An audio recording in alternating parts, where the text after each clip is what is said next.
ভাইয়া কেমন দেখলেন, কেমন লাগলো হাতে পেয়ে? আলহামদুলিল্লাহ, অনেক আনন্দের বিষয় যে দীর্ঘদিন পর আমরা রয়্যাল এনফিল্ডের সেই বুলেট মেরে যান যেটা হাতে পাইলাম। ফাইনালি তো হাতে পাইলেন নিজের রয়্যাল এনফিল্ড। স্টার্ট দেওয়ার পর, চালানোর পর কি মানে কি বলবেন আসলে? একটু বিলেন টাইপের লাগতেছে নিজেকে। সেই এই যে বাইক যে নিলেন আজকে যে প্রসেসটা আসার পর কেমন মনে হলো? প্রসেসটা কেমন? প্রসেসটা আমার বাইকিং লাইফ এক্সপিরিয়েন্সে প্রথম, আলহামদুলিল্লাহ আমি স্যাটিসফাইড। আচ্ছা, কি বাইক নিলেন এবং কেন নিলেন? এটা রয়্যাল এনফিল্ড 360 ডিগ্রি আমার বড় ভাইয়ের জন্য নেছি। কেন বুলেট নিলেন?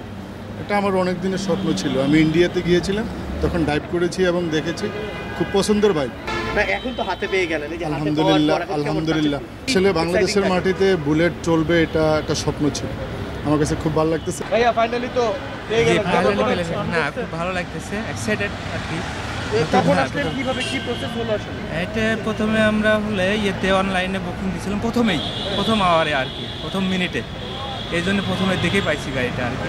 আজকে যেখানে আসলেন নেওয়ার সময় কি করতে হলো? কোনো পেপার দিতে হয়েছে বা কি? না, পেপারস লাগে নাই, আমাদের শুধু যে বুকিং রিসিপ্টটা দিতে হয়েছে। হ্যাঁ, আর হলে রেজিস্ট্রেশনের জন্য এটা আমি যেহেতু বগুড়ায় বাসা, বগুড়াতে করবো, বগুড়া বিএটুতে করবো। আচ্ছা ভাইয়া, ফাইনালি তো আপনি হাতে পেয়ে গেলেন, এখন হাতে পাওয়ার পর কেমন মনে হচ্ছে? খুব ভালো লাগছে। আর যেটা হচ্ছে যারা হ্যান্ড ওভার নিচ্ছে না, তাদের রিয়েকশনটা কি প্রসেসিং নিয়ে, তাদের কোনো মতামত আছে? তাদের হচ্ছে লোকে তেমন কোনো মতামত নেই, যে মানে বাইক কেনার জন্য যেহেতু মানে নর্মাল যে প্রসেসগুলো সেগুলি ফর্মালিটিস পূরণ করা হচ্ছে, এতটুকু পর্যন্ত। রেজিস্ট্রেশন তো আগের মতোই আছে, কোনো বৃদ্ধি পায় নাই। এসওসির বাইকে 165-এর জন্য যে যত টাকা, এতে আমাদের জন্য তত টাকাই লাগতেছে। দারুণ দারুণ, কাট